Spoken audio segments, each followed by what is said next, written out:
আর যাদের কথা বলছেন না ওই কেনারাম বেচারাম এদের কথা বলেন না দাদা, সব কিছু পিছনে মুখ্যমন্ত্রী আছে। প্রশাসনের মদত ছাড়া এত আলু চলে যেতে পারে? আলু ব্যবসায়ীদের রোজগার দরকার, মানুষের নির্দিষ্ট মূল্যে সস্তায় তার আলু পাওয়া দরকার।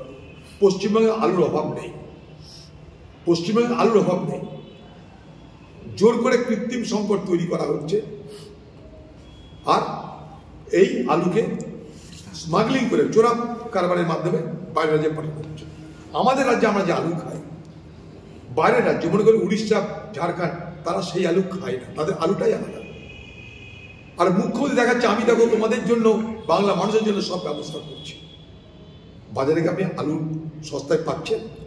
না মানুষ পাচ্ছেন, না আলুর ব্যবসায়ী পাচ্ছেন, মাঝখান থেকে বাইরের রাজ্যগুলো ঢুকছেন। তা ঢুকবে, শুধু তা নয়, আমাদের এখানকার আলু উৎপাদন করে বাইরের রাজ্যে বিক্রি করে যে সমস্ত ব্যবসায়ী এবং সেই সুবাদে যারা আলু উৎপাদনকারী তারা যে লাভটা পেত সেটাও বন্ধ হয়ে যাবে। কারণ আগামী দিনে উড়িষ্যা বলুন, ঝাড়খণ্ড বলুন, এই পশ্চিমবঙ্গের বাংলার মুখ্যমন্ত্রীর খামখেয়ালিপনা, তুগলকিপনা দেখে তারা কিন্তু আগামী দিনে আলুর জন্য বাংলার উপরে নির্ভর আর হবে না। তারা নিজেরা নির্ভর হবে কিংবা অন্য রাজ্যের সঙ্গে তারা চুক্তি করবে। ফলে মার খাবে কে? এই বাংলার আলু চাষি, এই বাংলার আলু ব্যবসায়ী। মিলিয়ে নেবেন আমার কথাগুলো। বাংলা টুডে নাও